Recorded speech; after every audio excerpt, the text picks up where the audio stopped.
Donc bonsoir à tous et merci, merci d'être là, merci d'être présent. Bienvenue donc à ce meet-up qui est dédié au financement et à l'investissement dans les startups, qui est organisé donc par Tuba, par nous, en partenariat avec la direction digitale de la SNCF.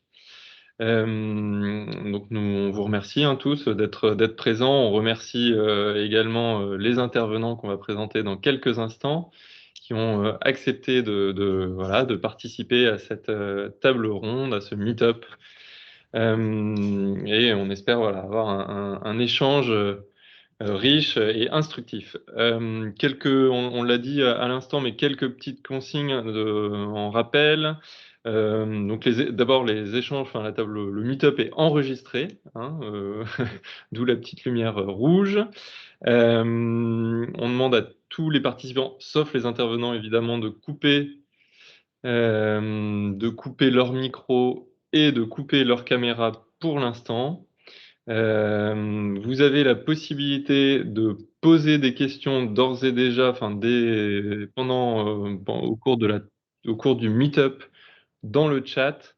On récupérera de notre côté toutes ces questions et on procédera dans un deuxième temps à l'échange avec les participants, les intervenants, dans une seconde partie du meet-up. Et donc, un certain nombre de questions pourront être traitées et il pourra y avoir des réponses à un certain nombre de questions, peut-être pas à toutes, on verra en fonction du nombre de questions. Avant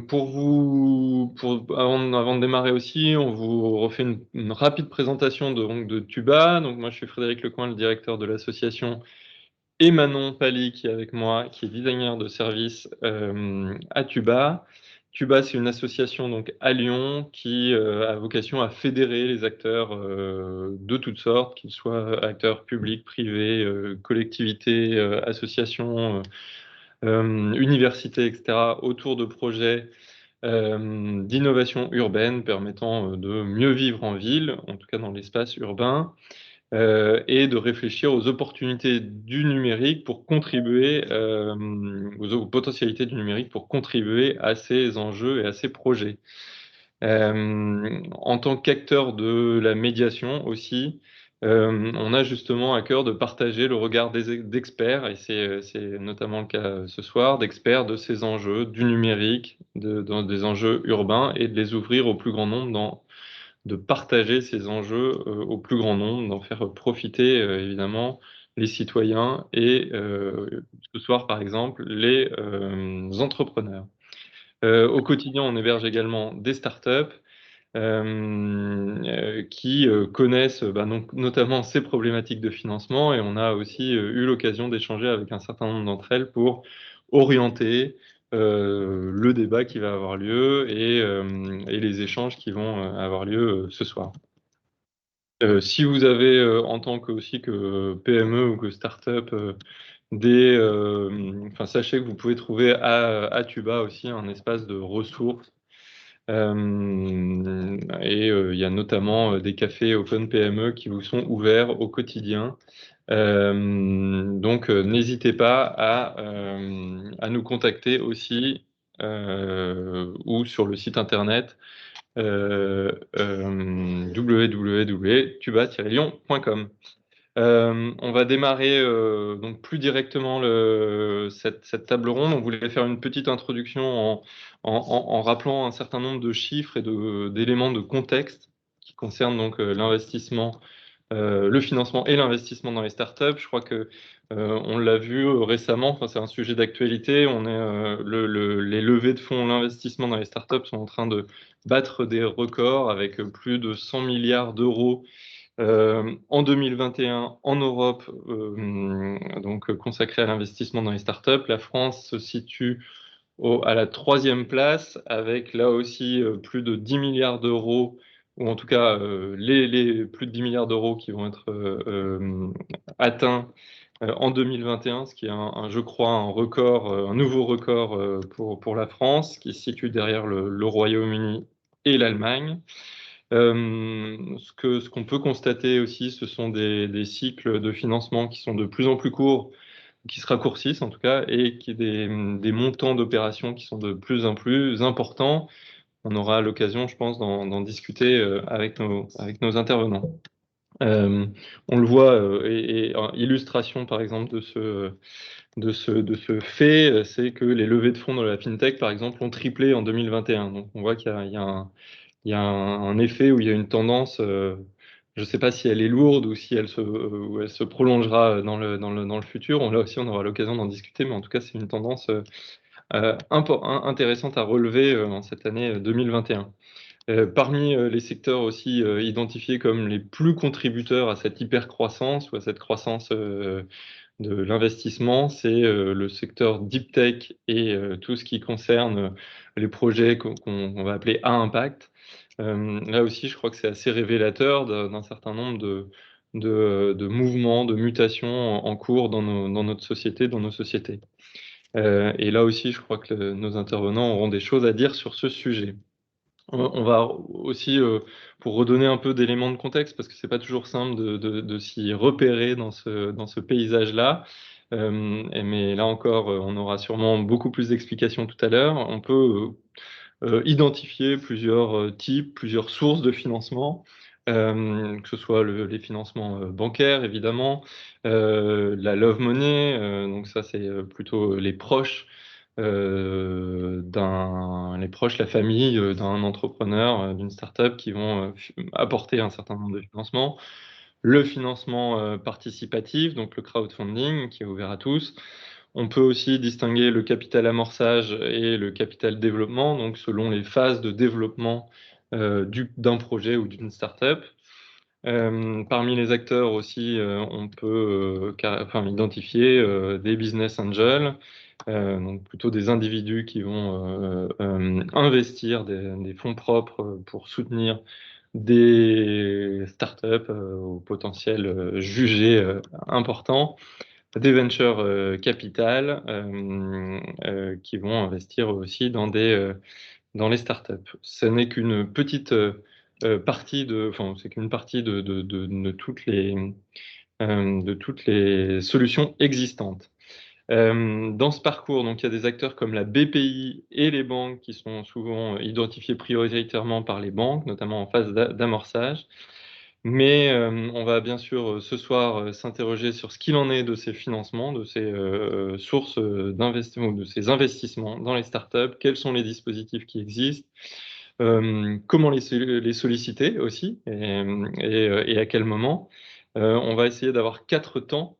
Un premier temps plutôt de panorama des financements existants, un deuxième temps de présentation de fonctionnement de ces fonds ou de ces dispositifs, un troisième temps de retour d'expérience et enfin un moment de projection sur les tendances, les futures thématiques porteuses d'intérêt pour les investisseurs.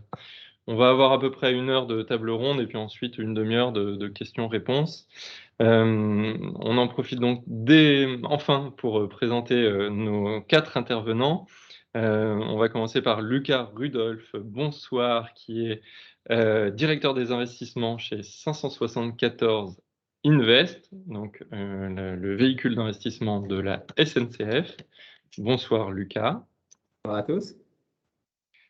Sophie Marchand, qui est directrice projet innovant chez Orange et qui pourra parler notamment, mais pas que, de Orange Venture.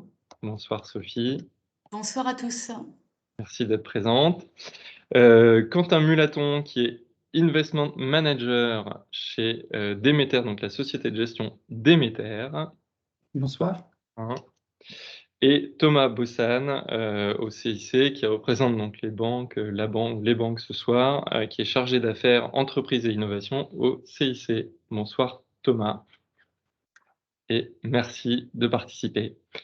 Et ben on va démarrer tout de suite avec le panorama des financements existants. Et Lucas, ma première question, elle va s'adresser à vous en tant que justement qu'entreprise et en particulier de la SNCF. Pourquoi avoir créé un fonds d'investissement? Qu'est-ce qui a motivé la création, en tout cas, de ce véhicule d'investissement? Quels sont les objectifs et les ambitions que vous pouvez poursuivre à travers ce type de véhicule?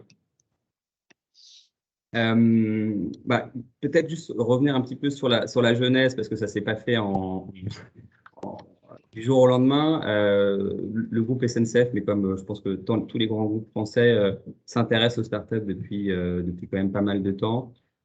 Et après, effectivement, chaque corporate a trouvé sa façon de faire, qui par ailleurs évolue aussi dans le temps. Mais si je prends le cas de la SNCF, c'est vrai que ça a été plutôt on va dire ça a plutôt commencé il y a une dizaine d'années.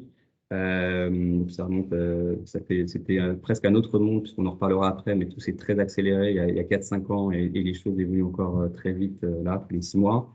Mais voilà, donc ça a commencé il y a une dizaine d'années et à ce moment-là, l'idée c'était avec les startups de commencer à ouvrir les portes du groupe et d'essayer de faire des POC, enfin essayer de commencer à appréhender cet univers et de faire des mises en relation entre les startups et les opérationnels du groupe. Et comme vous pouvez l'imaginer, bah voilà, il y a eu des succès et des histoires un peu plus complexes parce qu'effectivement, c'était un peu deux univers qui s'affrontaient.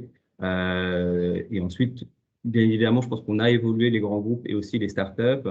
Et nous, si je prends un prisme un peu investissement, il y a eu plusieurs étapes, mais la première étape, ça a été surtout du coup d'appréhender cet univers, cet écosystème en investissant dans des fonds. Donc on a, comme d'autres grands corporates, commencé comme ça en investissant dans des fonds qui investissent pour le compte, par exemple de la SNCF, dans des startups. Donc ce qui nous a permis, bah, voilà, de s'initier à cet écosystème, de comprendre comment ça fonctionnait, les acteurs, les valorisations, d'avoir aussi un peu de deal flow, etc. On va dire, donc ça a été une première étape. Et puis après, voilà, nous, en deuxième étape, une fois que, je ne vais pas faire toute la jeunesse, que c'est un petit peu long, mais voilà, il y a eu des étapes intermédiaires, mais tout d'un coup, on s'est dit, bon, on se sentait suffisamment mûr pour avoir une propre équipe dédiée, puisque évidemment, en plus, le venture capital, de manière générale, avait pris de l'ampleur et il y avait suffisamment d'activités pour vraiment avoir une équipe dédiée et à s'occuper que de ces sujets-là. Et donc, si je devais dire quels sont les objectifs d'un corporate venture, en tout cas de 514 Invest, on va dire, bien évidemment, il y a une logique financière. Il ne faut pas croire qu'on ne fait pas de la subvention, on est là pour investir les fonds propres du groupe, donc forcément, ça veut dire quand même de l'investissement donc il faut quand même un retour sur investissement, mais bien évidemment, ça ne peut pas être que ça, puisque on va dire c'est très bien, mais c'est pas suffisant. Il faut aussi bien évidemment un retour opérationnel. On peut l'appeler synergie, on peut l'appeler un peu comme on veut. J'aime pas trop ce mot-là, mais je préfère voilà. En tout cas, faut pas. Enfin nous, la ligne rouge, c'est qu'on ne fera pas d'investissement d'une société s'il ne se passe rien avec le corporate. Donc après ça peut être encore une fois, il va y avoir différents niveaux de partenariat, mais l'idée c'est quand même bien de se servir de l'investissement pour quelque part faire accélérer la relation et faire digitaliser le groupe, etc. Enfin, il y a pas mal d'objectifs derrière, mais ça ne peut pas être qu'un investissement pour un investissement. Donc voilà, c'est un peu en quelques mots ce que je voulais vous dire sur ce sujet. Justement, on va enchaîner avec Sophie. Est-ce que le cheminement a été le même du côté d'Orange? Est-ce que depuis quand le dispositif existe? Est-ce que le cheminement a été le même comme Lucas peut l'avoir détaillé aujourd'hui? Et de la même manière, quels enjeux ça soulève que d'investir et de soutenir les startups au sein d'Orange? Oui, alors je dirais qu'on est également dans une activité de corporate venture, donc un fonds qui est évidemment en lien avec notre activité. Il faut aussi le resituer déjà dans un dispositif plus global d'accompagnement des startups qui va aller chez nous de l'incubation à l'accélération. Et cette activité d'investissement, elle arrive plutôt pour des startups un peu plus matures par rapport aux autres volets qu'on va également proposer, hein, avec voilà, certains programmes qui sont d'ailleurs très, très locaux, d'autres nationaux nationaux. Je pense par exemple sur l'accélération, on a un programme Data et IA en ce moment qui est également ouvert. Mais là, sur le Corporate Venture, on va être donc sur des startups un peu plus matures. En termes d'historique, c'est une activité qui existe, je ne vais pas refaire l'archéologie, mais depuis, je crois que c'est 2015 chez Orange. Mais ce qui est important, c'est qu'elle a été complètement refondue justement cette année, en 2021, pour donner à la fois plus d'agilité à cette activité. Donc concrètement, elle a été filialisée. Elle a été aussi redynamisée puisque aujourd'hui c'est un fonds et donc ça c'est vraiment cette année l'actualité 2021, un fonds de 350 millions d'euros, ce qui en fait un des 10 plus gros corporate ventures d'Europe. Et je dirais qu'en termes de raison d'être et d'enjeu, c'est vraiment de réunir un peu le meilleur de deux mondes. Le monde du corporate venture avec l'agilité, le savoir-faire de l'étude de dossiers financiers. Il faut savoir qu'aujourd'hui, l'étude d'un dossier chez Orange Venture, ça prend moins d'un mois. Ce qui est voilà, un vrai effort hein, de réactivité de la part des équipes. Et puis, le meilleur aussi du monde de la tech, hein, parce qu'on y reviendra, mais c'est évidemment ça d'abord, enfin, sur cet ADN qui nous anime quand on regarde un dossier. Intéressant. Quentin, on va ensuite passer à vous. Là, on a parlé, on a eu l'exemple de deux corporate ventures. Demeter, c'est un autre type de véhicule d'investissement.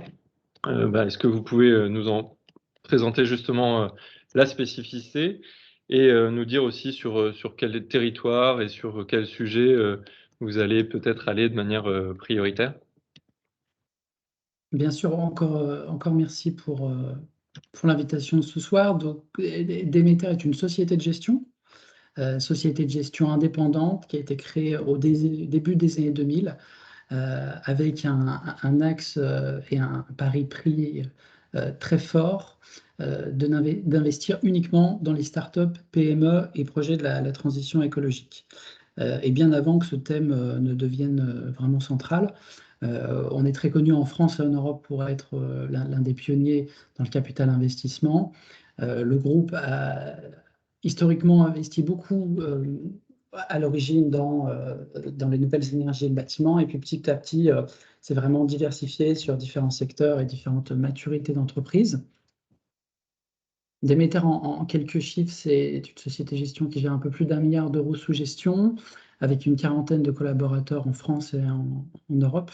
On a un bureau à Madrid et à Düsseldorf. Le siège est parisien et on a également une équipe d'investisseurs dédiée avec 3 personnes sur le bureau de Lyon. Aujourd'hui, Demeter, vraiment, ce qu'il faut comprendre, c'est qu'on a vraiment choisi d'être accompagné par des industriels, des établissements de recherche qui vont apporter de la valeur auprès de nos participations, une expertise technologique, une vision marché, une vision stratégique qui on sait, est vraiment primordiale dans la croissance de ces jeunes sociétés. On est accompagné par un peu plus d'une centaine de souscripteurs de différents domaines, du domaine de l'énergie, de la mobilité, de la chimie. Donc, on a vraiment cette vision d'être accompagné par des industriels et des stratégiques. On a 3 activités dans le groupe. L'activité capital risque amorçage, qui est notre activité historique, sur laquelle on a accompagné plus d'une centaine de sociétés, dont des grands champions nationaux tels que Paprec, un peu plus jeune pour l'illustration avec Insect, qui est maintenant quasiment reconnu comme une licorne. Et puis sur le plan régional, des belles sociétés aussi comme McPhy dans le domaine de l'hydrogène ou Naldeo dans le domaine de l'eau. On a donc 3 activités, 3 équipes dédiées. Le capital risque sur lequel on va accompagner des sociétés sur des tickets de l'ordre de 1 à 6 millions d'euros. Le scope est assez large en France et en Europe. Aujourd'hui, on a 3 véhicules d'investissement actifs, dont un fonds là, qui va se closer là, dans les prochains jours et qui est notoriété publique, qui est le Fonds industriel métropolitain, qui est un fonds d'amorçage et de capital risque qui vraiment est centré sur les startups industrielles à impact. Donc ce fonds-là interviendra dans des sociétés du territoire avec une volonté vraiment de pouvoir revitaliser et vraiment d'accompagner des sociétés qui ont une activité de production, d'assemblage ou éventuellement une société fabless avec des sous-traitants locaux. C'est un fonds qui aura une durée de vie de 4 ans et on a poussé volontairement la durée de vie de ce fonds à 12 ans pour être vraiment adapté à des cycles industriels qui sont généralement un peu plus longs. Voilà. On a le deuxième point d'activité que j'explique rapidement, qui est le capital développement, sur lequel on injecte des tickets un peu plus significatifs sur les sociétés matures de 5 à 50 millions d'euros de chiffre d'affaires. Et puis, on a une autre activité qui est l'activité infrastructure, dans laquelle on intervient dans des sociétés de projets, souvent sur les activités éoliennes, photovoltaïques, solaires, ou des projets très structurants pour les territoires comme Easivia dans les bornes de recherche. Voilà, donc on a ces 3 activités historiques, vraiment une offre très plateforme. On a à cœur vraiment d'avoir un continuum d'activités sur différents segments et différentes maturités d'entreprise de la transition écologique. J'insiste bien. C'est entendu.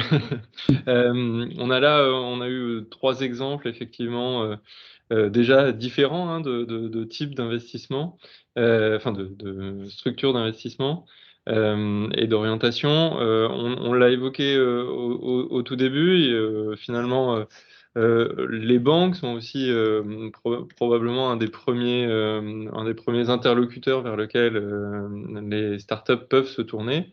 Donc Thomas, c'est vous qu'on interroge maintenant. Euh, quels sont les modes d'accompagnement justement qu'une banque comme le CIC peut proposer pour quelle startup, pour quel stade de maturité aussi? Quelle est peut-être la complémentarité aussi, ou à quel moment une banque comme le CIC peut intervenir par rapport aussi aux exemples qui viennent d'être cités. Alors Thomas, il faut allumer votre micro. Excusez-moi, pardon. Merci. Donc le CIC intervient à tous les stades de développement des startups, depuis leur création jusqu'à leur développement, quel que soit le stade. Bien souvent, effectivement, quand on vient nous voir, c'est pour chercher des investissements non dilutifs, puisque la dette bancaire, bas de bilan, est souvent assez appréciée des actionnaires fondateurs, puisque c'est non dilutif pour eux, leurs actionnaires. Donc, c'est souvent suite à une levée de fonds, ils aiment aller chercher les banques plus éventuellement BPI pour amener un complément de financement qui va les aider dans leur développement. Donc, en fonction de la maturité de la startup, de son plan de développement, là où elle en est, effectivement, il y a 2 modes d'accompagnement chez nous. Disons un premier mode au sein de l'agence grand public que tout le monde connaît, dans lesquels il y a bien souvent des conseillers clientèle pro qui ont une spécialisation innovation et qui sont capables d'accompagner dans les premières années les startups dans leur développement. Et puis un second niveau, un peu plus orienté sur les startups, disons, à plus fort potentiel, ou en tout cas plus fort besoin au niveau bancaire, qui vont être gérées à notre niveau à ce qu'on appelle les places de l'innovation. Donc, on en a plusieurs, une à Grenoble, une à Marseille et une à Lyon, où je suis présent. Donc, 2 niveaux d'intervention. Et ce niveau d'intervention, donc bien souvent, évidemment, on parle de toute la relation bancaire, donc tout ce qui est évidemment gestion des comptes, des flux, tout ce qui va avec. Mais au niveau de l'intervention, financement, on va être le plus souvent sur du crédit moyen terme, assez classique, sur des durées plutôt courtes, comprises entre 36 et 48 mois. Mais également, on va pouvoir envisager tous les autres modes de financement et de services proposés par les banques. Donc, par exemple, le financement de matériel sous forme de crédit bail, sous forme d'enveloppe, tout ce qui va être éventuellement, quand on a besoin de fluidifier un petit peu le poste client, de solutions de DAI, de factor. Et pour les startups qui sont le plus orientées à l'international, éventuellement des financements qui sont sur l'import et l'export, type crédit documentaire, remise documentaire. Ça, c'est le rôle principal. quel que soit le niveau de développement de la startup. Et à côté de ça, on va dire, un service un petit peu autre, puisque on accompagne nos clients au quotidien via des offres de formation qui sont inclus évidemment dans le service, donc des formations avec nos experts internes sur différents sujets, des événements qu'on organise seuls ou avec nos partenaires, et puis des concours également que l'on fait au niveau du CIC. Le dernier ayant eu lieu là, il n'y a pas longtemps, en novembre, avec différents lauréats qui sont mis en avant avec des prix, des primes et évidemment un accompagnement derrière sur la thématique. Merci Thomas. On voit que finalement, ce que vous évoquez tous, ce sont des sources de financement qui sont complémentaires les unes aux autres, qui sont complémentaires dans le temps, en fonction du degré de maturité, mais aussi complémentaires les unes aux autres, c'est-à-dire qu'elles peuvent aussi se juxtaposer ou les unes aux autres. Donc ça, c'est intéressant de voir qu'il n'y a pas non plus d'exclusivité, on va dire, sur les financements, sur les sources de financement à un moment donné. Euh, on voit que là, du côté de la banque, vous êtes plutôt dans une démarche où vous allez accueillir des clients ou en tout cas des startups, des partenaires. Euh, pour vous, peut-être Lucas, maintenant, la démarche, elle est peut-être inverse. À vous de nous dire, est-ce que vous allez identifier, chercher des startups dans lesquelles vous allez investir ou est-ce que vous allez attendre qu'elles viennent jusqu'à vous? Et en fonction de votre réponse, par quels canaux vous allez réussir à identifier ben voilà, ces startups dans lesquelles vous allez pouvoir ensuite investir. On parle du fameux deal flow, mais tout à fait. Bah, pour nous, il est. Alors déjà, peut-être que je ne l'ai pas précisé tout à l'heure, mais nous, nos thématiques d'investissement, elles sont en cohérence avec ce que je vous ai dit avant. Donc, comme on veut aussi faire un retour opérationnel, elles sont liées aux activités du groupe SNCF. Donc, on va regarder tout ce qui est mobilité au sens large, aussi bien la mobilité des personnes ou des biens, tout ce qui va être industrie 4.0. Vous savez qu'on est un très grand groupe industriel avec beaucoup d'actifs, que ce soit des rails, des trains bien évidemment, mais on a aussi des centres de maintenance, on a plein d'actifs et aussi immobilier. Enfin, donc on a plein de choses à faire dans ce domaine-là. Et puis aussi tout ce qui va être autour de la logistique. Et donc on va dire que pour le deal flow, tout ce qui on va dire qu'il y a du deal flow naturel. Les startups nous ont déjà identifié pour pas mal d'entre elles. Et donc, quand c'est déjà dans ces thématiques-là, elles savent qu'on est potentiellement un acteur naturel. Donc, d'ailleurs, vous pouvez le voir sur le fond d'écran que j'utilise, mais on a un site 514 Invest où on peut nous envoyer des decks et on en reçoit déjà beaucoup. Donc, voilà, on va dire on a un deal flow naturel. Ensuite, on a le deal flow, je pense, qui vient comme un peu comme tous les autres, on va dire VC ou CVC, qui vient aussi on va dire des prescripteurs. Donc, ça peut être les leveurs de fonds, les banques d'affaires, ou les autres confrères d'ailleurs, qui nous apportent des dossiers parce qu'on se connaît et ils savent que c'est des choses qui peuvent rentrer dans nos critères. On va aussi avoir tout ce qui va être, je vous l'ai dit, on a aussi des fonds dans lesquels on a investi, donc on a une relation privilégiée avec eux, donc ils peuvent aussi nous faire des introductions. Et puis aussi, et ça je pense que c'est une spécificité, je ne sais pas si c'est du groupe SNCF, mais en tout cas des corporate ventures, on a aussi du deal flow qui nous vient de l'interne. On a beaucoup d'opérationnels qui sont en contact au quotidien avec des startups. Ils envoient plein sur leurs sujets, des sujets parfois très précis. Et donc eux-mêmes, parfois, ont une idée précise de ce qui fonctionne, de ce qui ne fonctionne pas. Et donc, on se sert aussi on va dire, de ce réseau interne pour faire remonter certaines sociétés. Et c'est notamment un des investissements qu'on a fait récemment dans une société qui s'appelle Stimio est venu de l'interne, qui fait sur le segment de la maintenance prédictive pour les assets industriels et notamment les trains. Donc, c'est une société qui nous a été remontée de l'interne. Donc voilà, c'est donc pas mal donc c'est assez vaste. Donc ça vient un petit peu de pas mal de sources différentes. Et pour vous donner une indication, aujourd'hui, voilà, comme un peu tout le monde, on reçoit voilà, des centaines de dossiers par an. Et bien évidemment, toute la difficulté, ensuite, ça va être de les sélectionner, de s'assurer que ça rentre dans nos critères, etc. Pour en retenir, entre guillemets, nous, on a vocation à faire 2 ou 3 investissements par an. On n'est pas un fonds d'investissement qui en fait des dizaines. Donc, on se doit d'être encore peut-être plus sélectif que d'autres.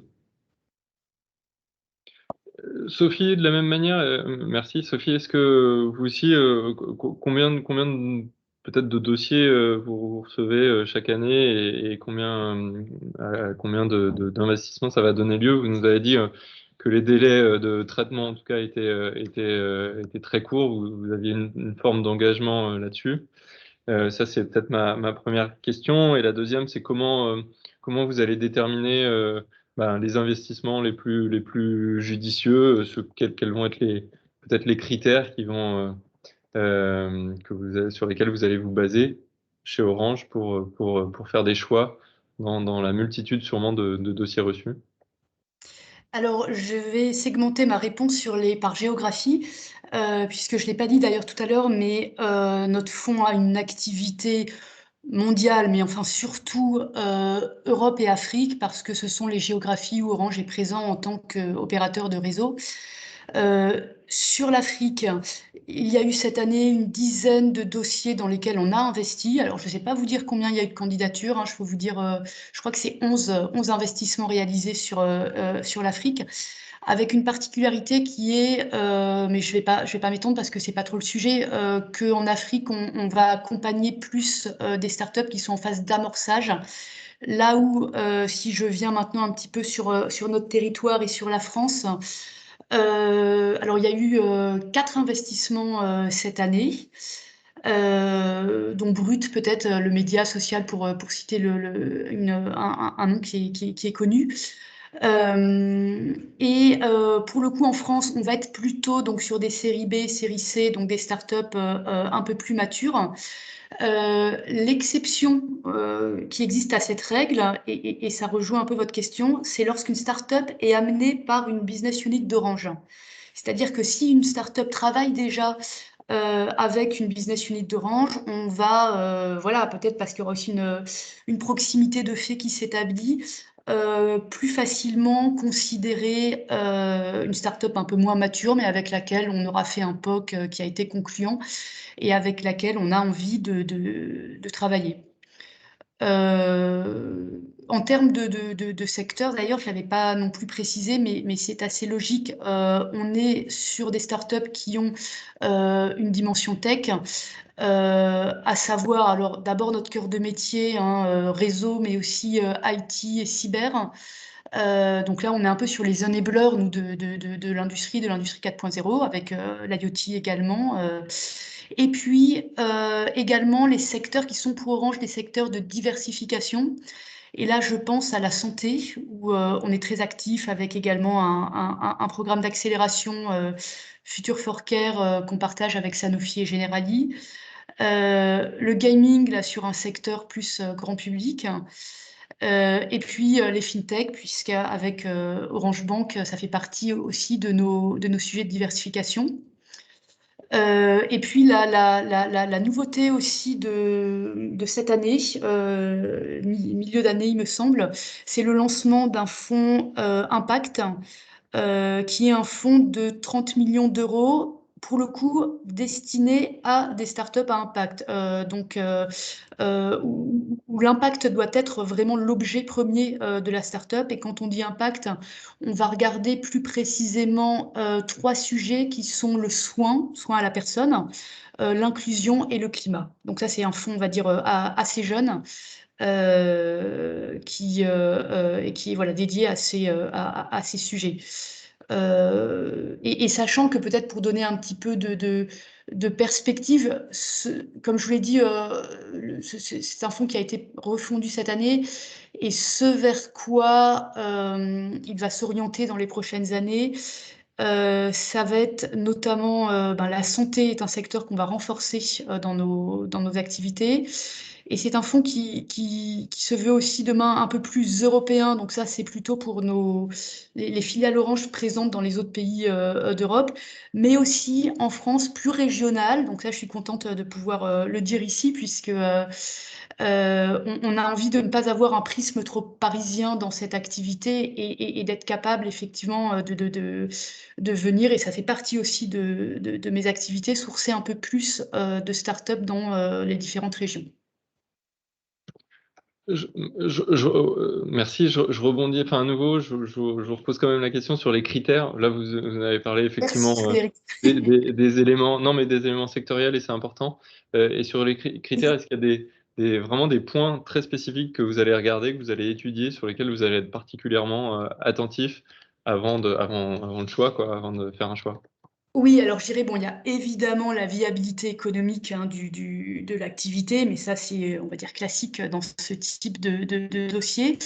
Ensuite, il y a la capacité de passage à l'échelle, notamment pour être capable ensuite d'aller éventuellement développer d'autres partenariats avec Orange. Et puis, c'est classique aussi, mais en même temps tellement complexe et subjectif qu'il faut en dire un mot. Ce sont les critères plus humains.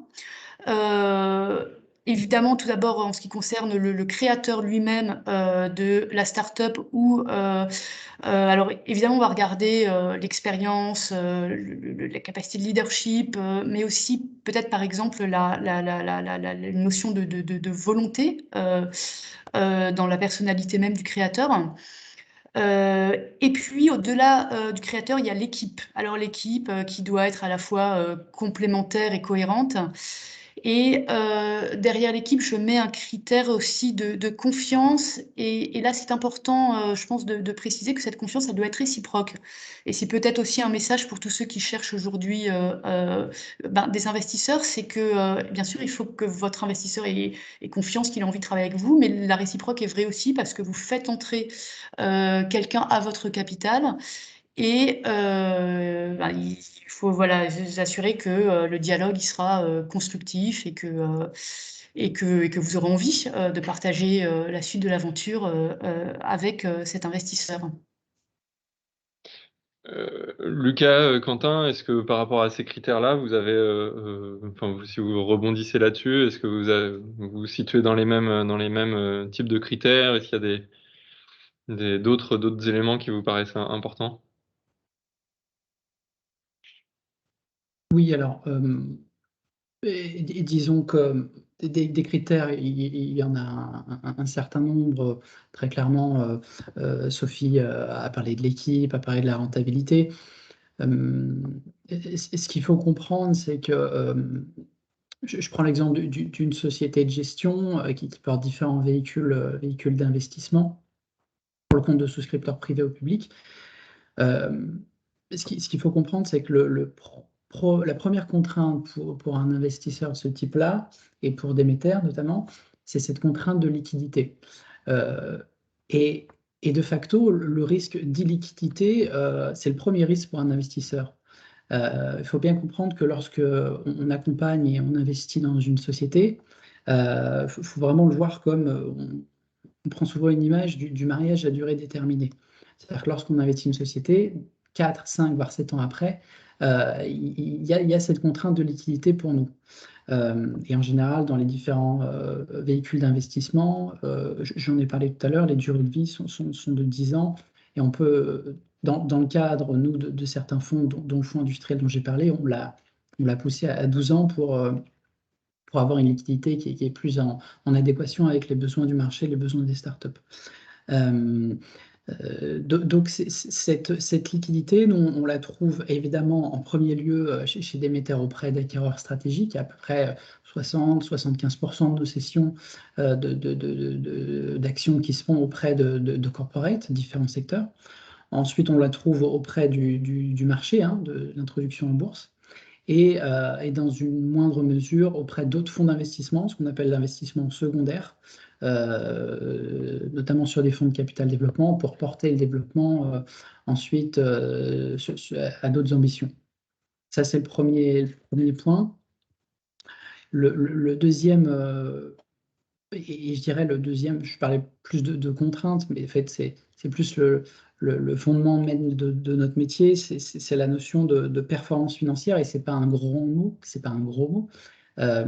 Cette performance financière, en fait, c'est un bien, c'est quelque chose de nécessaire pour assurer euh, la succession à d'autres fonds d'investissement, de pouvoir relever d'autres fonds d'investissement et de pouvoir, in fine, réinjecter de l'argent dans le sillon du capital investissement. Et donc, d'avoir des liquidités disponibles pour ces jeunes sociétés. Donc, cette performance financière, in fine, elle va entraîner quoi? Elle va entraîner un corollaire très simple, c'est qu'il faut de la sélectivité, comme le disait tout à l'heure Lucas. Cette sélectivité, on la mesure en général dans des fonds nationaux de l'ordre de 1 à 2%. Et c'est un vrai challenge pour nous parce qu'il faut dire, faut dire non à 98% des projets qu'on reçoit et pouvoir les réorienter sur des véhicules plus adaptés, soit sur du crowdfunding, soit sur du business angel, ou aller chercher probablement de la dette sur certains projets. Et donc nous, bon, critères très, très, très génériques, mais par exemple sur des fonds où on va chercher du hardware et de l'industrie, on va regarder des sociétés qui ont ce qu'on appelle une preuve de concept technique, donc un premier test à l'échelle à minima laboratoire avec des premiers rendements et je dirais un premier pilote testé in situ. Ensuite, ce qu'on appelle une preuve de concept, ce qu'on peut appeler commercial, c'est-à-dire véritablement des premières marques d'intérêt très prononcées et très fortes avec des corporates. Et souvent, on encourage vraiment la startup à aller chercher de l'intimité avec le prospect et le client, et vraiment encadrer dans le cadre de ce qu'on appelle de MOU, des Memorandum of Understanding, dans lequel on va encourager la startup à vraiment encadrer sa relation avec son prospect. Et ensuite, le troisième critère, qui est un critère très générique à notre métier, c'est la taille de marché. Quand vous avez compris la notion de performance financière, vous comprenez qu'un investisseur ne peut pas investir en fait sur des marchés d'ultra niche, typiquement des marchés de l'ordre de dizaines de millions d'euros.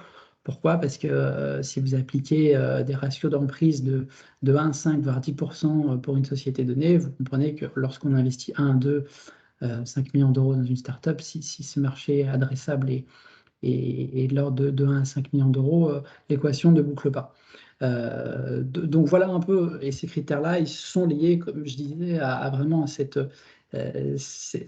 nécessaire performance qu'on doit à nos souscripteurs pour réinjecter l'argent auprès de sociétés.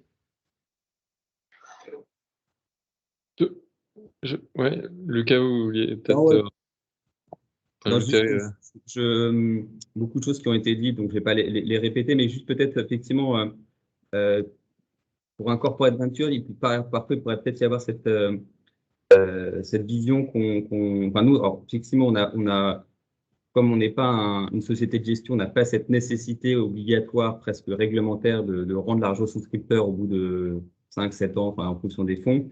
Nous, on peut éventuellement, enfin, clairement, rester plus longtemps. En revanche, il faut quand même à un moment ou à un autre qu'on ait une liquidité également. Donc, je m'exprime, c'est même si on prend une participation minoritaire et on ne fait que de minoritaire chez 74 Invest, à un moment ou à un autre, l'idée, c'est qu'on puisse sortir et que la startup passe à une autre étape, soit vendue, soit introduite en bourse. Mais que nous aussi, qu'on puisse. Enfin, l'idée, c'est pas que nous on les rachète. C'est pas comme ça qu'on a positionné le fonds. On n'est pas l'antichambre du M&A, donc il faut aussi qu'on ait une liquidité. Après, on a cette chance-là, effectivement, enfin cette chance, en tout cas cette opportunité de pouvoir rester 3, 5, 7 ans, 8 ans, 9 ans sans qu'on ait des sueurs froides, puisque réglementairement, on n'a pas cette nécessité de faire ce coup près. Mais pour autant, il faut quand même qu'on ait une liquidité. Et ensuite, je pense que c'était, je reviens aussi, je crois que c'est Sophie qui l'évoquait, nous, le stade de maturité est vraiment important pour nous. Comme je l'évoquais, l'idée, c'est qu'après, il y a quand même une relation opérationnelle ou quelque chose qui se passe avec le groupe. Et ça, je pense qu'on a tous fait l'expérience, les corporates. Si on investit trop tôt, souvent, c'est compliqué. C'est compliqué parce que la startup n'est peut-être pas prête, ou nous, on a peut-être tendance à les étouffer, à trop les aimer, voire à les étouffer à ce moment-là. Enfin, c'est toujours un peu plus compliqué et c'est quand même beaucoup plus sain pour les startups et pour nous d'intervenir quand Voilà, la société est déjà structurée, il y a, je sais pas, entre 5 et 10 personnes, elle fait déjà du vrai chiffre d'affaires, peut-être 1 million d'euros, enfin, qu'elle commence à être solide, qu'elle a plusieurs clients, parce que sinon, on a tous eu un peu cet écueil-là, elle devient trop dépendante de nous, ou nous, finalement, le groupe change d'avis, enfin, c'est pas, c'est ni souhaitable pour nous, ni pour les startups. Et ça, enfin, moi, c'est mon ressenti. Je pense que le marché a évolué. Maintenant, le comprend bien, ce qui, je pense, est une bonne chose et un signe de maturité aussi de l'écosystème de manière générale. Thomas, pour faire le lien entre ce qui vient d'être dit et la suite, notamment sur les retours d'expérience plus concrets, mais d'une part, de la même manière, quels sont les critères qui sont analysés, on va dire, par les banques quand vous avez un dossier qui vous est soumis? Et puis, de manière très concrète, quels conseils vous pourriez donner à une startup pour, on va dire, réussir son entretien quand elle vient vous solliciter, quand elle vient chercher des financements? Alors, de manière assez surprenante, le discours à tenir, il est pas fondamentalement différent de celui qu'il faut tenir face à un investisseur.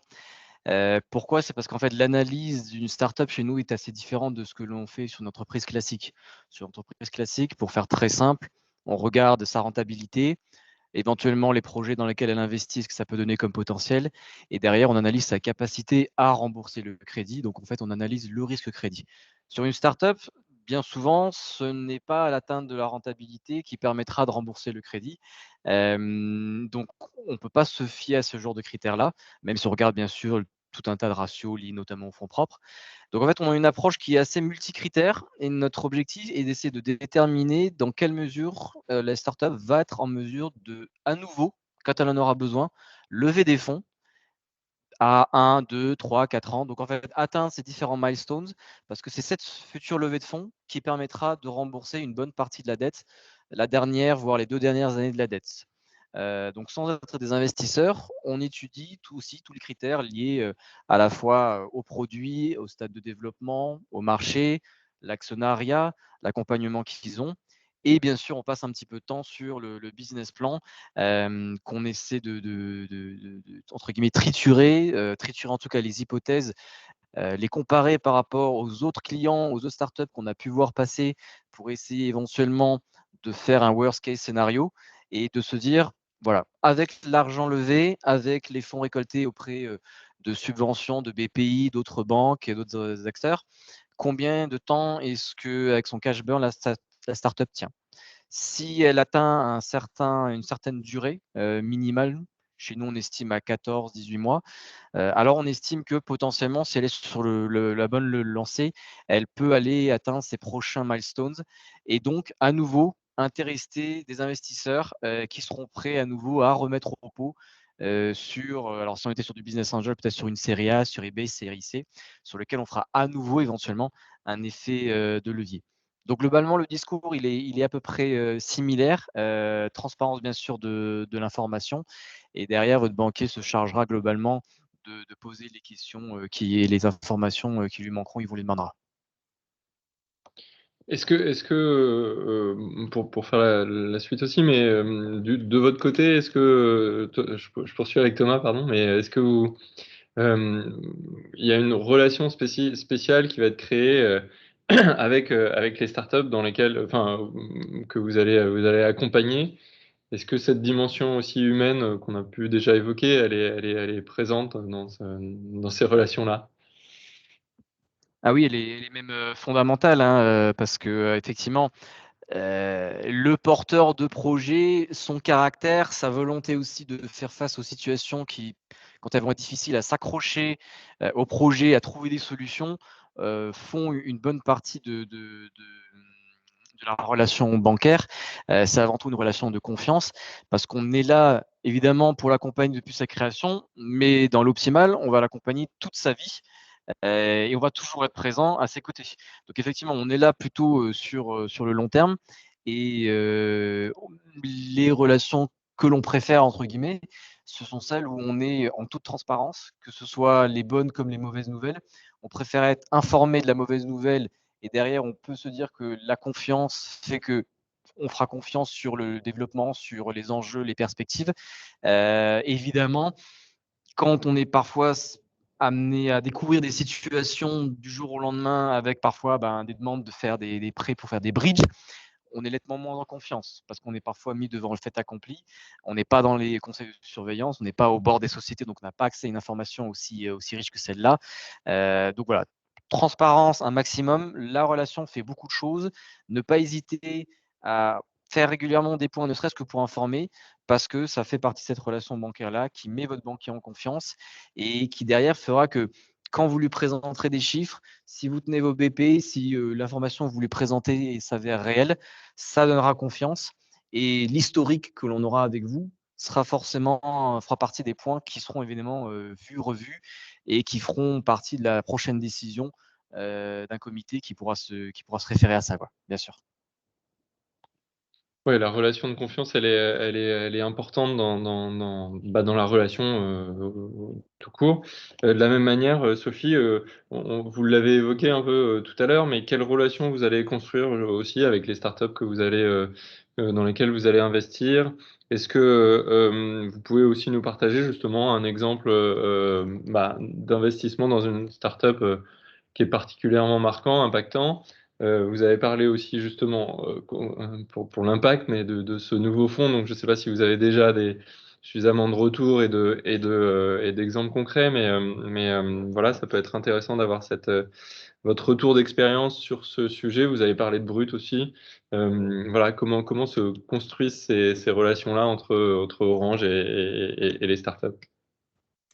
Alors, je dirais, je vais commencer par une nuance qui est que le partenariat, les synergies industrielles avec Orange n'est pas un critère rédhibitoire. Donc, on peut tout à fait, et c'est effectivement différent d'autres fonds de corporate venture, mais on peut tout à fait investir dans une startup sans qu'il y ait derrière une synergie avec Orange. Parce que les premiers critères de cette activité, ce sont, en tout cas pour Orange, les critères financiers. Une fois qu'on a dit ça, la majorité des startups dans lesquelles Orange Venture investit et de plus en plus ont effectivement développent ensuite des synergies avec Orange. Donc aujourd'hui, c'est 60% des startups qui sont dans le portefeuille d'Orange Venture avec lesquelles nous avons une collaboration. Alors, c'est quelque chose qu'on va développer. Donc, très concrètement, quand une startup rentre dans le fonds, il y a un sponsor qui est nommé au niveau d'un cadre exec d'Orange. Et puis, il y a un plan d'action qui est posé sur ce sujet de comment travailler avec Orange, avec, je dirais, deux options qui ne sont pas exclusives. Première option, Orange devient client de la startup. Deuxième option, co-selling, Orange va avec la startup accompagner un de ses clients. Et pour vous donner peut-être un premier exemple qui coche les deux cases, je pense à Cycloid, qui est une startup qui fait du DevOps en multi-cloud. Donc, pardon, ça devient un petit peu complexe, mais toujours est-il que c'est une startup qui est du coup devenue fournisseur d'Orange Business Service et qui a aussi été embarquée sur un RFP qu'on a gagné auprès d'un client grand compte. Donc voilà, les types de synergies qu'on peut mettre en place, et je pense que c'est les plus importantes, même si après on peut compléter avec des synergies en termes de visibilité. Je pense notamment à Vivatech, sur laquelle on a toujours à cœur de mettre en avant notamment des startups accompagnées par Orange Venture. On a aussi bien sûr tout un écosystème de partenaires, notamment dans les opérateurs, hein. Je pense à Deutsche Telekom, avec qui on a un partenariat stratégique, à qui on va présenter du coup nos startups, ce qui peut être intéressant pour une startup qui vise le marché allemand. Et puis oui, pour vous répondre sur le fonds impact, alors effectivement, il y a eu une première réalisation qui est d'ailleurs pas très loin de nous, puisque c'est à Marseille, la start-up Rofim, qui est spécialisée dans des services de télémédecine avec une plateforme qui met en relation des experts pour accélérer le diagnostic et limiter les erreurs médicales. Je crois que Rofim a été le premier investissement de notre fonds à impact. Typiquement, ça a permis aussi la mise en place de synergies avec Orange, puisque notre filiale santé Novacom est présente également à Marseille et travaille maintenant avec Rofim. Donc, voilà également un exemple où l'investissement a donné lieu ensuite à des synergies business. Merci. Quentin, on parle là souvent, et tant mieux, des belles histoires. Il y a peut-être aussi parfois des situations plus complexes ou des difficultés auxquelles vous avez pu être confrontés. Est-ce que vous pouvez voilà, nous en faire part ou est-ce qu'il y a des contraintes, des difficultés spécifiques ou des écueils à éviter dans ce que vous avez rencontré jusqu'à présent, dans les situations que vous avez pu rencontrer?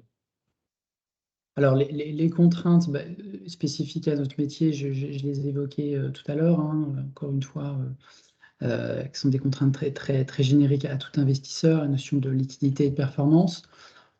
Ensuite, les écueils à éviter au sein de startup, c'est, si je devais un peu synthétiser les opportunités qu'on voit passer, souvent l'écueil, c'est d'arriver vers un investisseur en n'ayant pas, en ne s'étant pas confronté à son marché. Et concrètement, ça veut dire quoi? Ça veut dire une société qui n'est pas allée de façon très tangible mesurer l'adhésion au modèle économique, l'adhésion au schéma de la proposition de valeur dans son secteur. J'ai plein d'exemples en tête sur des jeunes sociétés qui viennent nous voir en nous disant, voilà, j'ai compris le besoin, je sais qu'il y a un besoin.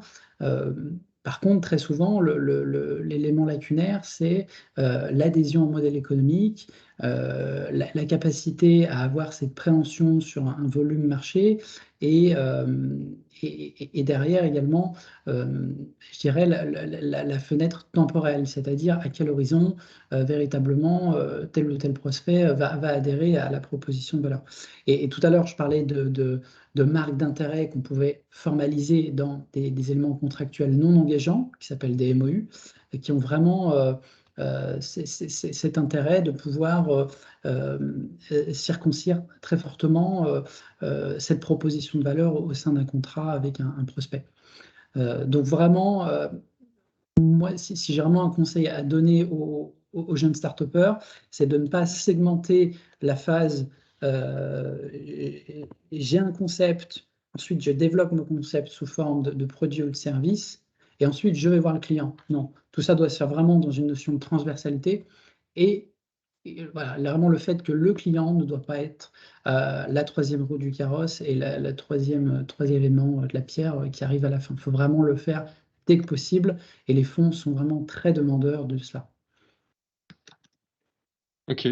Est-ce que si on se projette un petit peu maintenant sur l'avenir, sur le futur, c'est quoi, enfin, comment vous percevez les sujets potentiels qui attireront les investissements? On a dit, vous l'avez dit tout à l'heure, que finalement Demeter avait été précurseur, je pense, d'une certaine manière, sur l'investissement à impact. Est-ce que vous le serez à nouveau à l'avenir? En tout cas, est-ce que vous percevez des tendances d'ores et déjà? Alors, les tendances qu'on voit beaucoup chez Demeter, on pense qu'il y a à minima 3 verticales qui vont font l'objet vraiment d'un catalyseur pour les investissements. Alors, je le précise quand même, il y a quand même un biais dans l'analyse, c'est que, encore une fois, on a des spécificités sectorielles très fortes et donc on attire plus de projets de certains secteurs par rapport à d'autres. Vous avez cité la FinTech. Typiquement, la FinTech, ce n'est pas un secteur sur lequel on est présent parce que c'est quand même des projets sur lesquels il y a un impact environnemental qui est très indirect pour le moment. Donc, je citerai trois thématiques et 3 verticales. La première qui est évidemment tout ce qui va être lié au sujet Ville de demain, pour lequel on a un fonds qui est en période aujourd'hui de désinvestissement. On va relever un fonds qui sera le fonds Demeter 7 sur cette thématique, et dans lequel on investira prioritairement sur les sujets de mobilité, donc tout ce qui va tourner autour évidemment du VAE, du free floating, de la mobilité douce au sens large, de l'autopartage, qui sont des sujets qui véritablement ont eu le vent en poupe il y a déjà bien 4-5 ans. C'est encore vraiment un effet longue traîne, hein, parce qu'on a encore beaucoup d'opportunités sur ces segments-là. À titre d'exemple, on a investi il y a maintenant un peu plus d'1 an dans une société qui s'appelle Pony, et qui propose un modèle communautaire de free floating de trottinettes électriques avec un modèle très intelligent de partage de valeur pour les utilisateurs. C'est-à-dire que les utilisateurs sont propriétaires de leur flotte, et il y a un effet assez vertueux parce qu'on identifie potentiellement des taux de maintenance qui sont très intéressants par rapport aux autres free floating, aux autres offres free floating du marché. Ensuite, sur cette offre, sur cette verticale Smart City, on voit évidemment beaucoup de sujets liés aux bâtiments intelligents, et évidemment tout ce qui va être lié à la data. La data dans la ville qui est de plus en plus prégnante avec les technologies d'intelligence artificielle. Là aussi, à titre d'illustration, parce que ça parle souvent beaucoup plus, on a investi dans une société qui s'appelle UpCity, qui propose une solution d'IA, d'analyse d'images embarquée au sein de capteurs, ce qu'on appelle l'edge computing, et qui va permettre pour les collectivités et des industriels d'aller faire du comptage, de la détection de déchets, la détection de flux autoroutiers. Voilà, donc on voit beaucoup de sujets liés à la donnée dans la ville. Ça, c'est le premier champ. Ensuite, on a évidemment beaucoup de sujets liés à l'économie circulaire et à la circularité, donc des sujets très connexes avec des sujets de reconditionnement de batterie par exemple, les sujets de recyclage, que ce soit sur des briques technologiques ou des innovations d'usage, briques technologiques à partir de solvants physicaux, de recyclage physico-chimique à partir de solvants verts, et beaucoup de sujets aussi liés à ce qu'on appelle l'upcycling, hein, faire du neuf avec du vieux. Et cette thématique d'économie circulaire, on pense qu'elle est vraiment centrale aujourd'hui sur différentes verticales, et chez Demeter, on a pris le parti de vraiment lever un fonds là, dans les mois qui viennent sur cette thématique-là, avec un fonds mondial qui s'appellera Ciflo, qui investira sur les géographies européennes, américaines et asiatiques, avec un top sponsor pour aller vraiment accompagner ces grands enjeux-là avec à la fois des business models industriels et digitaux. Voilà, ça c'est vraiment les deux points très récurrents qu'on voit dans notre deal flow. Et le troisième, qui est lié aussi à notre expertise historique, parce qu'on est un pôle et une équipe dédiée dans tout ce qui va être lié à l'agriculture et à l'alimentation. C'est un secteur qui est de plus en plus conscient des enjeux et de ses effets et des technologies à aller chercher.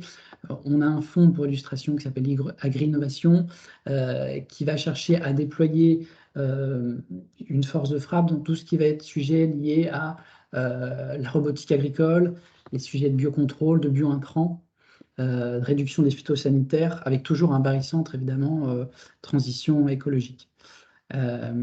Et d'ailleurs, à Lyon, pour être un petit peu chauvin, encore une fois, on a accompagné et on accompagne une société qui s'appelle Red Horticulture, qui est une société pionnière dans le domaine de la photobiologie végétale, avec une solution intelligente d'éclairage LED pour la croissance des végétaux sous serre et la réduction énergétique sur ces développements de cultures sous serre.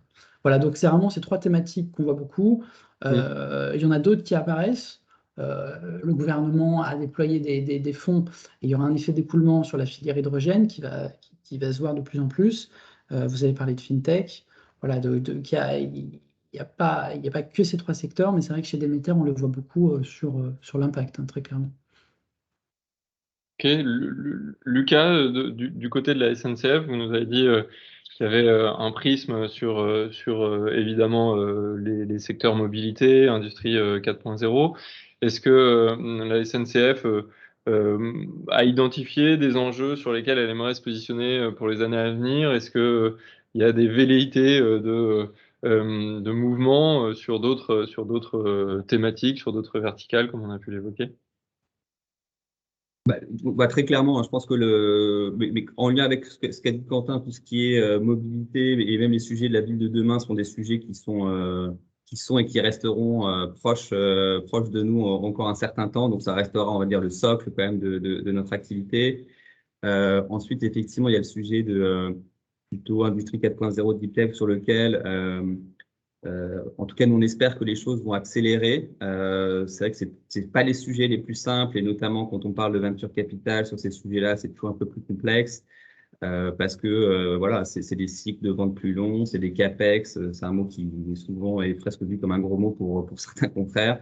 Et du coup, alors que nous, en tout cas, en tant qu'encore une fois industriel de premier plan, on a des besoins importants en la matière et on peut pas financer ces sociétés seules. Donc là, on espère quand même que il y a bon espoir de. Je sais qu'il n'y a pas d'initiative, Quentin, tu l'as évoqué chez Demeter, mais chez BPI, on sent que le marché quand même aussi, en tout cas c'est le sentiment qu'on a et on l'espère que c'est pas que ça va être une réalité, que ça va vraiment se développer, se muscler et peut-être d'aller un peu, enfin, je caricature, peut-être faire un peu moins de logiciels SaaS, mais plus des choses un peu plus industrielles parce qu'il y a beaucoup d'usages. Et ensuite, effectivement, donc ça, je pense que ça c'est plutôt encore à venir, mais je pense que c'est plutôt un futur proche, en tout cas, j'espère. Et ensuite, c'est vrai que c'est dans le monde dans lequel on est post-Covid, c'est vrai que il y a une prise de conscience, elle avait peut-être commencé, mais qui s'est accélérée sur tout ce qui est l'environnement. Nous, le groupe SNCF, clairement, je pense qu'on a un rôle clé à jouer là-dedans. On est la solution de transport par excellence décarbonée pour limiter les émissions à effet de serre. Et du coup, et en plus, on est une société publique. Et c'est vrai que même nous, on a beaucoup de sous-traitants, on a énormément de sous-traitants, on achète beaucoup de composants, on a aussi beaucoup de matériel informatique, on parlait tout à l'heure de recyclage, tous ces éléments-là, on en a un peu au centre et je serais surpris en tout cas, je serais surpris qu'on n'avance pas plus dans cette thématique, soit avec des partenariats, soit peut-être même avec des prises de participation dans des startups.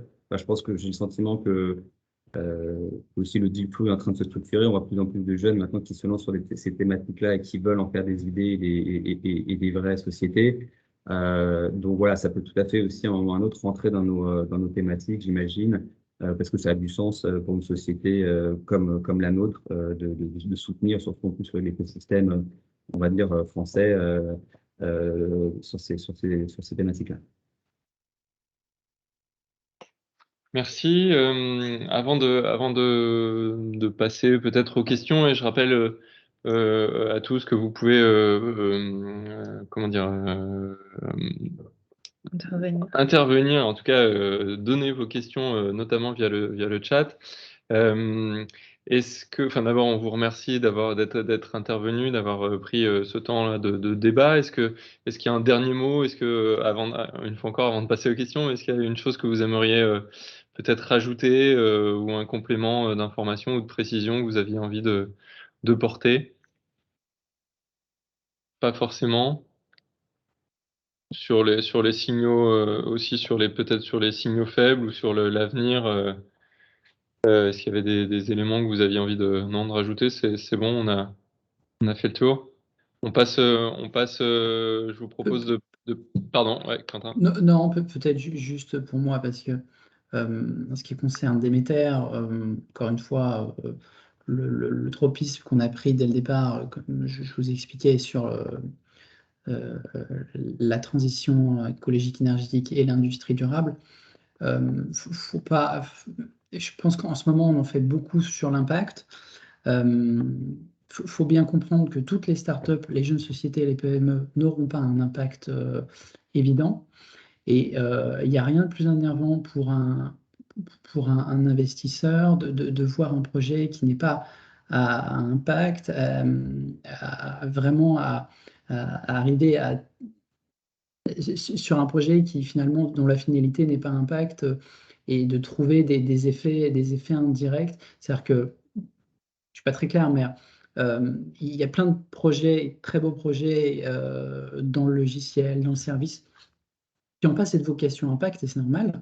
Parce que souvent, on pose la question, est-ce que pour aller chercher des financements aujourd'hui, je suis obligé d'être à impact?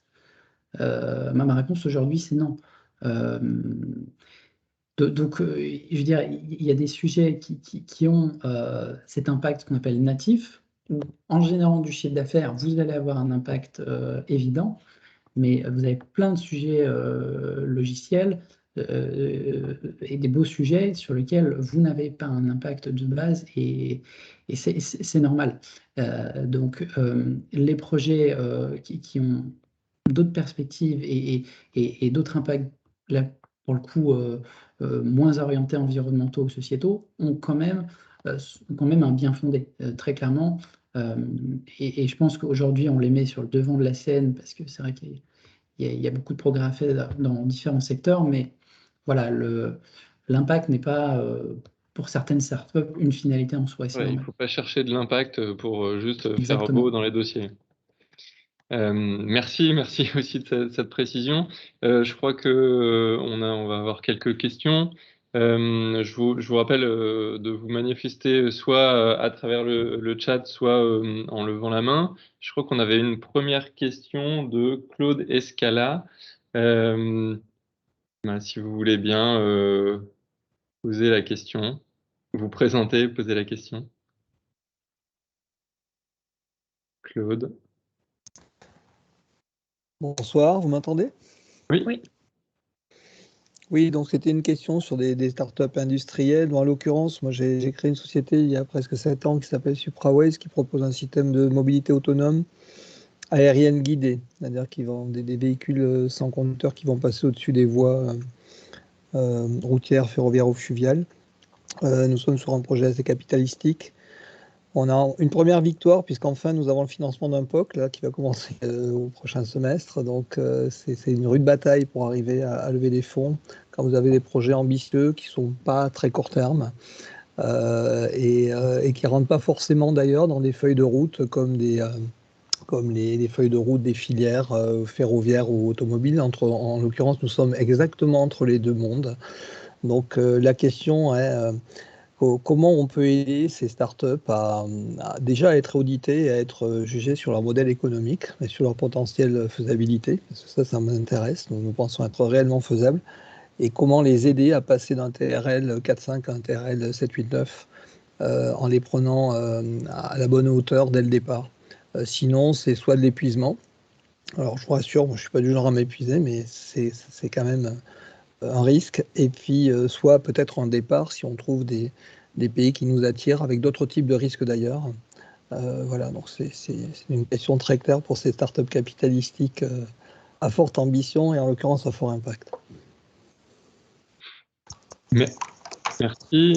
Qui est-ce qui veut se lancer dans une réponse? Ne vous Ça battez pas. vous laisse sans voix. Effectivement, c'est peut-être la question de propositions, de start-up, de dossiers qui peut-être ne rentrent pas dans une case spécifiquement ou qui sont à la frontière entre plusieurs activités, plusieurs secteurs.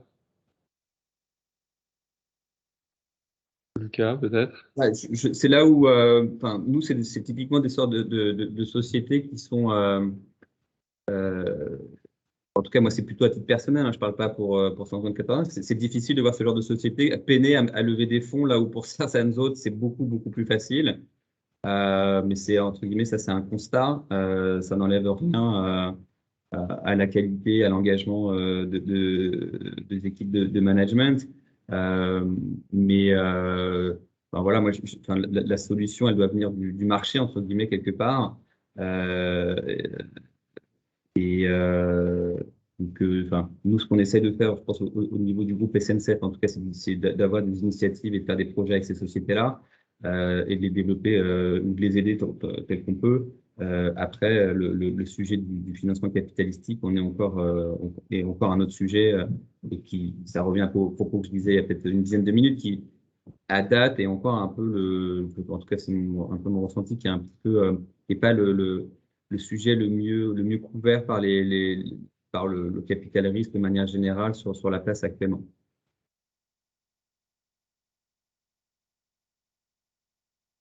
Merci.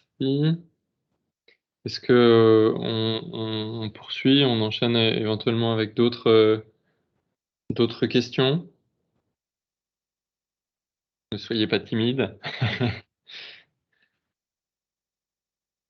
Alors, ouais, vas-y. Sinon, on avait d'autres questions, nous aussi, qui nous ont été remontées par des startups qu'on avait rencontrées. Lucas, ça va aussi s'adresser à toi particulièrement. Est-ce que créer un fonds d'investissement dans une entreprise publique pose des problèmes? Est-ce que ça, effectivement, ça peut poser ouais, est-ce qu'il peut y avoir des spécificités liées à une entreprise publique, évidemment? Pas des spécificités, je crois pas particulièrement. C'est le même process que pour on va dire un grand groupe de manière générale. Après, ben, je pense que de toute façon, enfin, peut-être après avec quand on est une entreprise publique, on est peut-être encore un peu plus, on peut peut-être encore un peu plus attention de manière générale à comment sont aux investissements qu'on peut faire. Mais je ne crois pas que ça fasse franchement, je ne crois pas, pour en discuter pour bien connaître les corporate ventures par exemple, des RATP, d'EDF, de ces sociétés-là, je ne crois pas que et également ceux de chez Total ou Air Liquide. Enfin, je ne crois pas qu'il y ait ou de Orange, je ne crois pas qu'il y ait de différence fondamentale dans la façon de faire. Je pense que non, c'est très proche, c'est très proche. Après, on a nos contraintes à nous, mais comme tout grand groupe.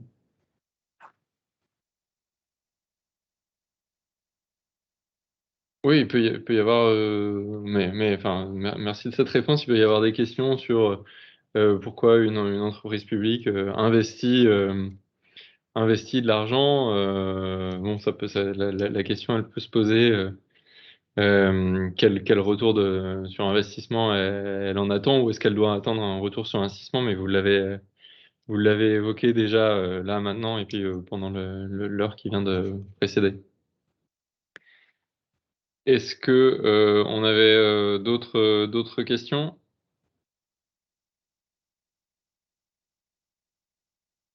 On voulait peut-être, enfin, vous l'avez évoqué aussi, mais est-ce que en fait, investir dans une startup, c'est une alternative ou c'est complémentaire au fait de travailler avec elle sur les projets? Je crois que vous l'avez dit en partie, mais peut-être Sophie, revenir là-dessus aussi. C'est voilà, ça s'intègre ou ça s'inscrit dans une démarche globale de relation avec les Oui. startups. Oui, je crois que c'est vraiment, encore une fois, hein, il n'y a pas pour nous on ne se fait pas une obligation d'avoir des synergies avec une startup dans laquelle on va investir. Donc, je ne veux pas non plus trop lier les sujets, parce qu'on pourra tout à fait, on l'a fait souvent, investir dans des startups sans avoir de projet business avec.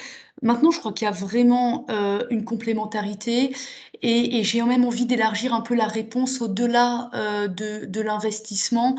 C'est ce qu'on voit dans tous nos dispositifs d'accompagnement de start-up.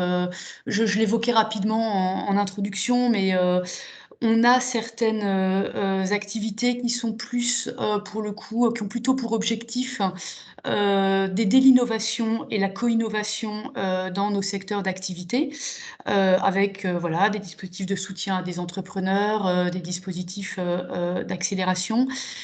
Et je trouve que c'est quand même une très bonne voie pour ensuite mettre en place une collaboration, pour le coup business, avec Orange.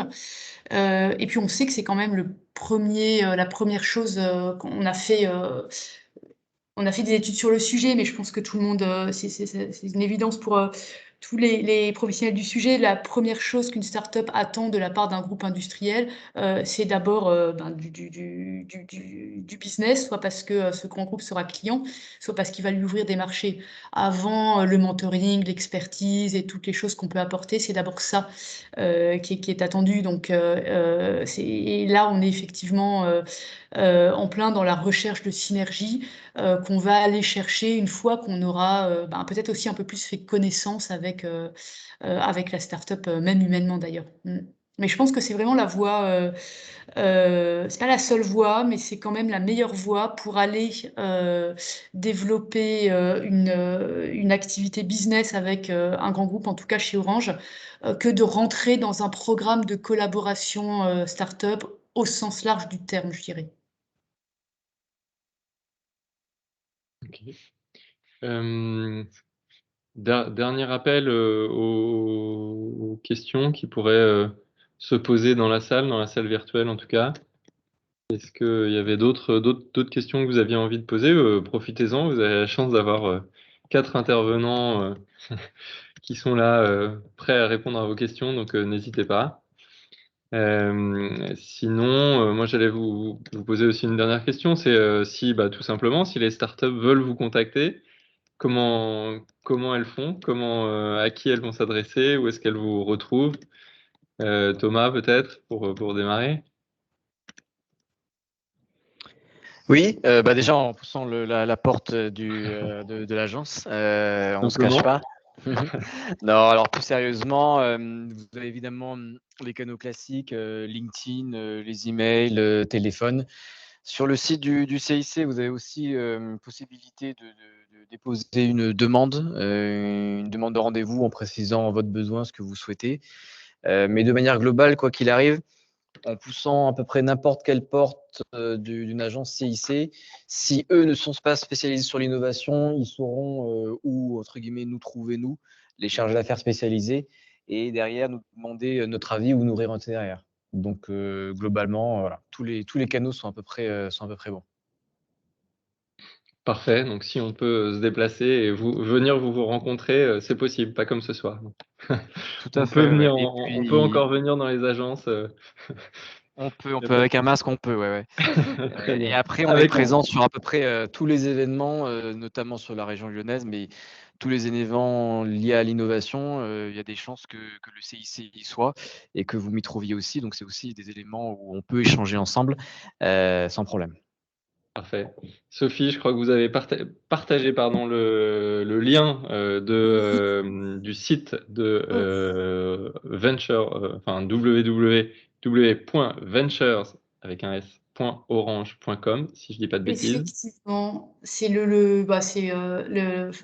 il y a plein d'occasions, qu'elles soient physiques ou digitales, de se rencontrer et d'échanger, mais sur ce sujet très précis de recherche de fonds, et puis même pour vous informer un peu plus dans les détails que ce que j'ai fait ce soir, je vous invite effectivement à vous rendre sur ce site, où vous trouverez aussi d'ailleurs le formulaire de contact pour si vous pensez avoir un projet pertinent à proposer.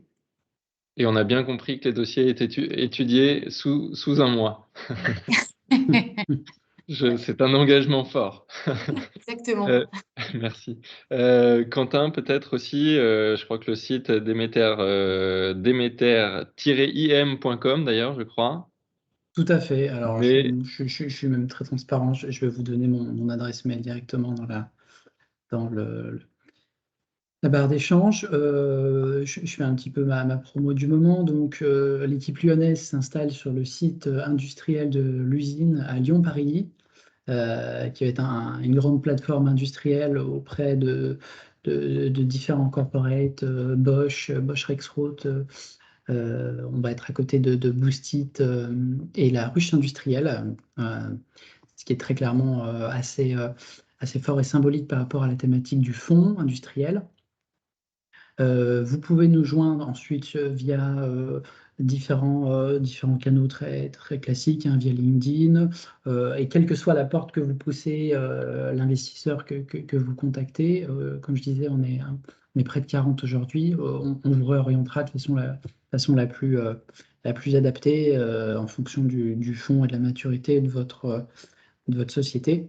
Et chez Demeter, on est aussi vraiment dans le partage d'expérience et de maturité, puisqu'on a créé au sein du groupe un club entrepreneur qui permet aux sociétés accompagnées de se réunir 2 fois par an, réunir près d'une centaine de personnes pour échanger vraiment autour de ces problématiques, de ces relations business. Et ça nous permet vraiment de voir les grandes thématiques du moment et de partager des expertises avec des mises en lumière différentes, avec des workshops à chaque fois. Donc, encore une fois, on essaye d'être réactif et de répondre sous la quinzaine au maximum. Même si, encore une fois, les fonds aujourd'hui sont de plus en plus sollicités. Il y a une vraie montée en charge des levées de fonds en ce moment. Donc, s'il y a un peu des décalages entre votre mail et la réponse, c'est normal, il faut pas vous inquiéter. Alors, il y a un surenchérissement sur les délais de réponse. Lucas, on va vous demander de répondre sous une semaine maintenant pour 574 Invest. Et d'ailleurs, peut-être rappeler pourquoi 574? Je ne l'ai pas fait en introduction. Donc 574, c'est le record de vitesse du TGV. Et donc, il y a clairement une forte résonance en interne, puisque ça parle à tout le monde. Mais oui, enfin, normalement, dans mon fond d'écran, il y a les coordonnées. Enfin, on a un site 514invest.com sur lequel, évidemment, les porteurs de projets, les startups peuvent déposer leur deck. Et donc, enfin, nous, on s'efforce également, comme les autres, à répondre aux sollicitations. Je ne vais pas faire de la surenchère, on va dire, dans les 15 jours. En tout cas, s'il n'y a pas de réponse dans les 15 jours, il faut nous relancer. C'est parce que normalement, c'est pas normal. Donc, mais pour rejoindre Quentin, c'est que voilà, il y a beaucoup de sollicitations. Donc, faut garder un tout petit peu de patience. Et c'est pas parce qu'on répond pas le lendemain qu'on sait. En général, on a des réunions comme tout le monde hebdomadaires où on prend les dossiers, on les regarde pour envie de faire des réponses à tout le monde. Parfait.